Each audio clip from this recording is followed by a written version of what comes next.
बिस्मिल्लाहिर्रहमानिर्रहीम, अस्सलाम वालेकुम। आज की वीडियो जो है वो गप शप विद लॉयर्स के हवाले से जो हमारा सिलसिला है उस सिलसिले की एक कड़ी है। और आज हम जिस सीनियर लॉयर के पास हाजिर हुए हैं उनका नाम है राना इकबाल हुसैन साहब। सुप्रीम कोर्ट के वकील हैं, DPG भी रहे। उनकी बातें उन्हीं की ज़ुबानी पूछते हैं और चलते हैं राना इकबाल साहब की तरफ।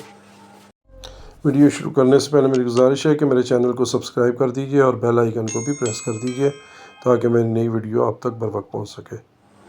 जी, अस्सलाम वालेकुम राना साहब। वालेकुम सलाम। सबसे पहले तो आप बताएं कि आपने वकालत का आगाज़ कब और कहाँ से किया? मैंने वकालत का आगाज़ लाहौर से किया और ये 1990 से मैंने शुरू किया। मेरा भाई इलाका जी ये गज्जूमत्ता के सामने मेरा गांव है जिसका नाम घनक्कर है। वहाँ पे मेरी रिहाइश थी। अभी तो खैर नहीं है वहाँ पे, अभी तो मैंने चेंज कर ली रिहाइश बच्चों के एजुकेशन के लिए। अभी मैं वीना हाउसिंग स्कीम में नैन फिरोजपुर रोड पर रह रहा हूँ, लेकिन मेरी बेसिकली जो मेरा वोट है अब तक वहीं पे है। सियासत भी मैंने वहीं से शुरू की। 90 में जब मैंने वकालत शुरू की तो अभी मेरा रिज़ल्ट नहीं आया था, तो मैं अपने उस्ताद साहब के पास अप्रेंटिसशिप कर रहा था जब, तो मैंने इलेक्शन कंटेस्ट किया ज़िला कौंसिल लाहौर का, तो I was elected as member ज़िला कौंसिल लाहौर। तो अल्लाह के फजल से, अल्लाह की मेहरबानी से ये हुआ कि मैं अभी वकील नहीं बना था जब मैं सियासतदान बन गया, ज़िला कौंसिल लाहौर का मेंबर बन गया 2004 में। 2002 में मैंने मुस्लिम लीग नून के टिकट पर MPA का इलेक्शन भी लड़ा उसी हल्के से जहाँ पे मेरा गांव है। और फिर 2004 में मैंने मेंबर पंजाब बार काउंसिल का इलेक्शन भी कंटेस्ट किया। हाल दो थोड़े वोटों से मेरा वो लूज़ हो गया, लेकिन वो एक बड़ा खूबसूरत तजर्बा था वकला की सियासत में आने का भी। हाँ, सरकारी अहदा मैं ये 2007 में ये जब महकमा प्रॉसिक्यूशन बना उस वक्त मेरी पोस्टिंग हुई थी। 2007 से 2010 तक हमारी वो चली, वो कॉन्ट्रैक्ट था हमारा। तो लेकिन वो मेरा तजर्बा इतना अच्छा नहीं था, तो मैंने बाद में फ़ील किया कि उससे वकालत में नुकसान हुआ मुझे, तो मैंने वो छोड़ दिया। फिर मैं डिप्टी प्रोसिक्यूटर जनरल था जी हाई कोर्ट में। महीना डेढ़ मेरी पोस्टिंग मुल्तान हाई कोर्ट में भी रही, लेकिन फिर मुझे वापस बुला लिया गया लाहौर हाई कोर्ट में। वकालत जी बड़ा अच्छा प्रोफेशन है, बहुत सीजन लोगों का ये प्रोफेशन है। जब प्रोफेशन में आए थे तो उस वक्त सीनियर जूनियर की बड़ी कदर थी। हम लोग तो कोर्ट में बैठे होते थे, तो जब कोई सीनियर आता था तो फ़ौरन उसको जगह देते थे। आप खुद खड़े हो जाते और अपने सीनियर को कुर्सी दे के बिठा देना।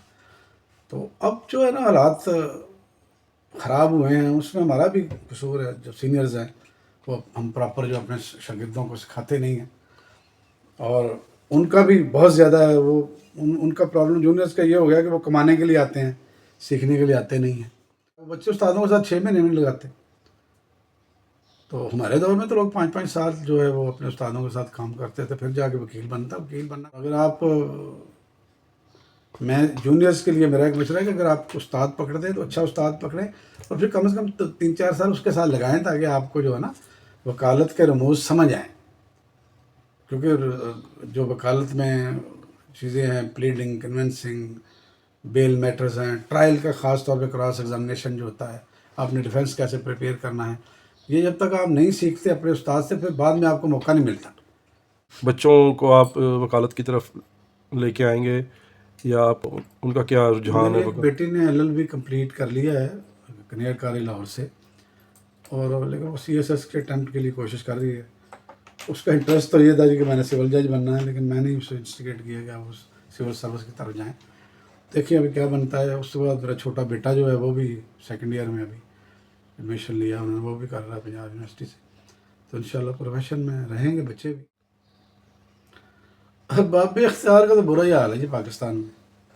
वो सिर्फ अपना सोचते हैं, आवाम का तो सोचता क्यों नहीं इस मुल्क में। बदनसीबी है हमारी कि आवाम के मसाइल जो है ना वो उसकी तरफ ध्यान नहीं है इनका, किसी सियासतदान का भी। बस मतलब सियासी जमातें हैं, मैं सियासी जमात का हिस्सा रहा हूँ एक अरसा तक। मुस्लिम लीग के साथ मैं अटैच रहा हूँ। मुस्लिम लीग का इवन मैं डिस्ट्रिक्ट लाहौर का प्रेसिडेंट था। एक अरसा बहुत काम किया, 20-25 साल पार्टी से मुंसलिक रहे, लेकिन आज तक कोई हमें कोई पार्टी ने मफाद नहीं दिया, सिवाय ये कि हमने अपनी पल्ले से खर्चे किए हैं।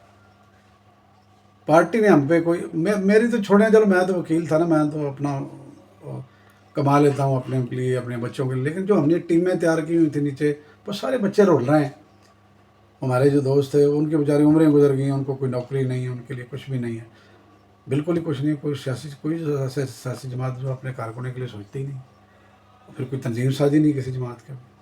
सारी जमातों का यही हाल। बड़ी अच्छी काविश है आपकी, वकला के साथ आप इंटरव्यू कर रहे हैं, बड़ी अच्छी बात है, एक्सपोजर मिलता है दोस्तों को। आपकी जो वीडियोज़ है मैं वो देखता हूँ, तो काफ़ी लॉ नोइंग वीडियोज़ होती हैं, उसमें लेटेस्ट लॉज के मतलब जो आप इंफॉर्मेशन देते हैं जूनियर वकला को और क्लाइंट्स को, तो ये एक अच्छी काविश है, होना चाहिए। हर बंदे, वैसे तो सिर्फ लायर ही नहीं, हर बंदे को कानून के मुताबिक पता होना चाहिए। ये इन्फॉर्मेशन आप पहुंचा रहे हैं आम लोगों तक, आम लोगों की भलाई के लिए, तो ये बहुत अच्छी बात है। जी बहुत बहुत शुक्रिया, जज़ाकल्लाह, आपने रनसमा में टाइम दिया।